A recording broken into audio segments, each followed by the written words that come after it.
Hi friends, welcome back to my channel. आज मैं आपके लिए लेकर आई हूँ एक बहुत ही खूबसूरत, आसान और ट्रेंडिंग हैंड एम्ब्रॉयडरी डिज़ाइन। तो चलिए बिना समय बर्बाद किए शुरू करते हैं आज का खूबसूरत एम्ब्रॉयडरी डिज़ाइन। सबसे पहले बनाएंगे लाइट पिंक रोज डिज़ाइन। दोस्तों, सबसे पहले हम इस डिज़ाइन के बीच में एक बहुत ही प्यारा लाइट पिंक रोज बनाएंगे। मैंने यहाँ हल्के गुलाबी रंग का धागा लिया है क्योंकि यह डिज़ाइन को बहुत ही सॉफ्ट और एलिगेंट लुक देता है। कोशिश करें कि हर स्टिच एक जैसी दूरी पर हो। अगर आप पहली बार यह फूल बना रहे हैं तो बिल्कुल भी जल्दी न करें।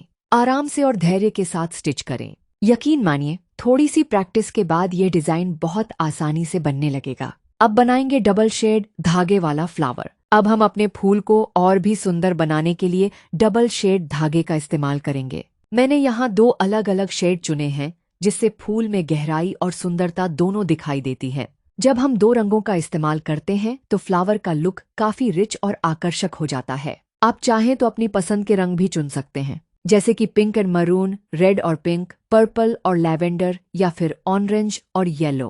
रंगों का सही चुनाव आपके डिजाइन की खूबसूरती कई गुना बढ़ा देता है। अगर आप पहली बार मेरे चैनल पर आए हैं तो चैनल को सब्सक्राइब करना बिल्कुल न भूलें और साथ में बेल आइकॉन भी दबा दें ताकि मेरी आने वाली हर नई एम्ब्रॉयडरी वीडियो सबसे पहले आपको मिले। दोस्तों, इस तरह का डबल शेड फ्लावर आजकल बहुत ट्रेंड में है। आप इसे नेक डिजाइन, सूट की साइड लाइन, स्लीव्स, दुपट्टे की बॉर्डर या कुशन कवर पर भी बना सकते हैं। अगर आप हैंड एम्ब्रॉयडरी का छोटा सा बिजनेस शुरू करना चाहते हैं तो यह डिजाइन आपके ग्राहकों को जरूर पसंद आएगा। देखिए, अब हमारा डबल शेड फ्लावर लगभग तैयार हो चुका है। कितना सुंदर, साफ और एलिगेंट लुक आ रहा है। सिर्फ दो रंगों के धागों से हमने एक बहुत ही आकर्षक फूल तैयार कर लिया है। अगर आपको यह डिजाइन पसंद आ रहा है तो वीडियो को लाइक जरूर करें और कमेंट में बताइए कि आपको कौन सा रंग सबसे ज्यादा पसंद है।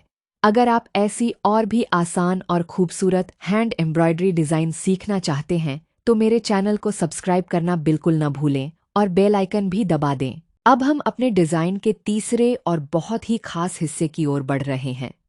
इस स्टेप में हम ऑरेंज कलर की लीफ शेप ब्लैंकेट एम्ब्रॉयडरी बनाएंगे। यह छोटी सी पत्ती पूरे डिजाइन में एक अलग ही आकर्षण जोड़ देती है। जब फूल के साथ इस तरह की चमकीली पत्तियां बनाई जाती हैं तो पूरा पैटर्न ज्यादा जीवंत और संतुलित दिखाई देता है। सबसे पहले मैं पत्ती की आकृति के अनुसार सुई में ऑरेंज रंग का धागा डाल रही हूँ। अगर आप चाहें तो हल्का या गहरा ऑरेंज शेड भी चुन सकते हैं। दोनों ही रंग अपने अपने तरीके से डिजाइन को खूबसूरत बनाते हैं। इस स्टेप में सबसे जरूरी बात है कि शुरुआत सही जगह से की जाए। मैं पत्ती के निचले हिस्से से स्टिच लगाना शुरू कर रही हूँ और धीरे धीरे ऊपर की ओर बढ़ूंगी। हर नया स्टिच पिछले स्टिच के बराबर रखा गया है ताकि पूरी पत्ती का आकार साफ और संतुलित दिखाई दे। अगर आपके स्टिच थोड़े ऊपर नीचे हो जाए तो घबराइए नहीं। शुरुआत में ऐसा होना बिल्कुल सामान्य है। लगातार अभ्यास करने से हाथ अपने आप सेट हो जाता है और स्टिच भी पहले से कहीं ज्यादा सुंदर आने लगते हैं। ब्लैंकेट स्टिच की सबसे अच्छी बात यह है कि यह सिर्फ पत्तियों के लिए ही नहीं बल्कि बॉर्डर और कई दूसरे डिजाइनों में भी बहुत शानदार लगता है। इसलिए इस एक स्टिच को अच्छी तरह सीख लेना आगे आने वाले कई प्रोजेक्ट्स में आपके काम आएगा। अब आप ध्यान से देखिए कि जैसे जैसे स्टिच आगे बढ़ रहे हैं पत्ती का आकार साफ उभर कर सामने आने लगा है। यही इस स्टिच की खूबसूरती है। बिना ज्यादा जटिल तकनीक के भी बहुत सुंदर परिणाम मिल जाते हैं। अगर आप यह डिजाइन किसी सूट की साइड पर बना रहे हैं तो ऐसी 2 या 3 पत्तियों को एक साथ बनाकर बीच में छोटे छोटे फूल जोड़ सकते हैं। इससे आपका साधारण कपड़ा भी डिजाइनर लुक देने लगेगा। इसी तरह दुपट्टे के कोनों, कुर्ती की स्लीव्स या बच्चों की ड्रेस पर भी यह पैटर्न बहुत अच्छा दिखाई देता है। एक छोटी सी सलाह देना चाहूंगी, काम करते समय धागे को बार बार उलझने न दें। अगर धागा मुड़ने लगे तो सुई को हल्का सा छोड़ दें ताकि धागा अपने आप सीधा हो जाए।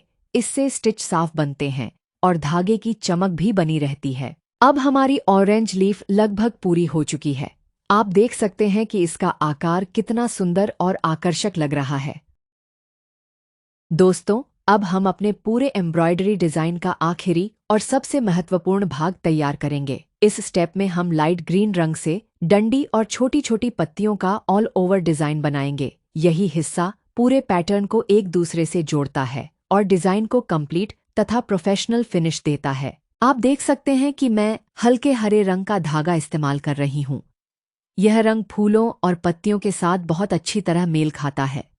ज्यादा गहरा रंग लेने से डिजाइन थोड़ा भारी लग सकता है, लेकिन लाइट ग्रीन रंग पूरे काम में ताजगी और संतुलन बनाए रखता है। अब सबसे पहले मैं फूल के नीचे से एक पतली और सुंदर डंडी बनाना शुरू कर रही हूँ। कोशिश करें कि डंडी एक ही दिशा में जाए और उसमें अनावश्यक मोड़ न आए। सीधी और साफ डंडी देखने में बहुत सुंदर लगती है और पूरी एम्ब्रॉयडरी को व्यवस्थित रूप देती है। अब इस डंडी के दोनों तरफ छोटी छोटी पत्तियां जोड़ेंगे। इन पत्तियों का आकार बहुत बड़ा नहीं होना चाहिए। अगर पत्तियां एक जैसी रहेंगी तो पूरा डिजाइन देखने में काफी संतुलित लगेगा। कई बार लोग पत्तियों का आकार बदल देते हैं, जिससे पूरा पैटर्न असमान दिखाई देता है। इसलिए इस छोटी सी बात का ध्यान जरूर रखें। अब आप देख सकते हैं कि जैसे जैसे हम आगे बढ़ रहे हैं, फूल, पत्तियां और डंडी एक दूसरे से जुड़कर एक खूबसूरत बेल का रूप लेने लगे हैं। यही कारण है कि इस स्टेप को जल्दी जल्दी करने के बजाय आराम से करना चाहिए। थोड़ा समय देने पर परिणाम भी उतना ही शानदार मिलता है। अगर आप इस डिजाइन को सूट के साइड पैनल पर बना रहे हैं तो इसी तरह की बेल को नीचे तक बढ़ा सकते हैं। अगर नेक डिजाइन पर बना रहे हैं तो दोनों तरफ एक जैसी बेल बनाइए। इससे नेक लाइन बहुत आकर्षक दिखाई देगी। दुपट्टे की बॉर्डर, कुर्ती की स्लीव्स और बच्चों की फ्रॉक पर भी यह पैटर्न बेहद सुंदर लगता है। एक और छोटी सी टिप आपके साथ साझा करना चाहूंगी। काम पूरा होने के बाद पीछे की तरफ निकले हुए अतिरिक्त धागों को अच्छी तरह सुरक्षित कर दें।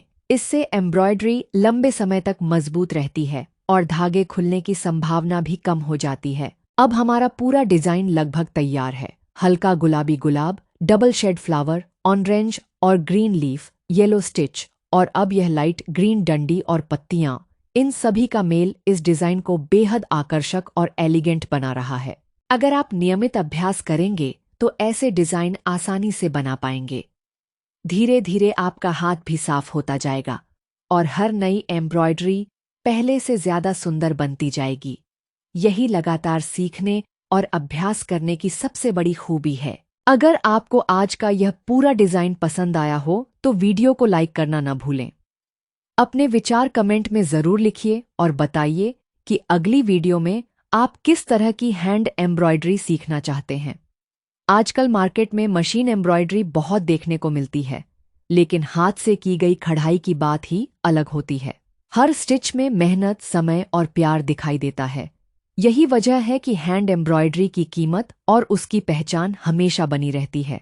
अब हमारा पूरा पैटर्न लगभग तैयार हो चुका है। दूर से देखने पर यह एक सुंदर फ्लोरल बेल जैसा दिखाई देता है और पास से देखने पर हर छोटी पत्ती और हर स्टिच की बारीकी साफ नजर आती है। यही एक अच्छी एम्ब्रॉयडरी की सबसे बड़ी पहचान होती है। आप सभी का दिल से धन्यवाद। मिलते हैं अगली वीडियो में एक और नई खूबसूरत और आसान हैंड एम्ब्रॉयडरी डिजाइन के साथ। तब तक अपना ख्याल रखिए, खुश रहिए और अपनी रचनात्मकता को ऐसे ही नए नए डिजाइनों के माध्यम से आगे बढ़ाते रहिए।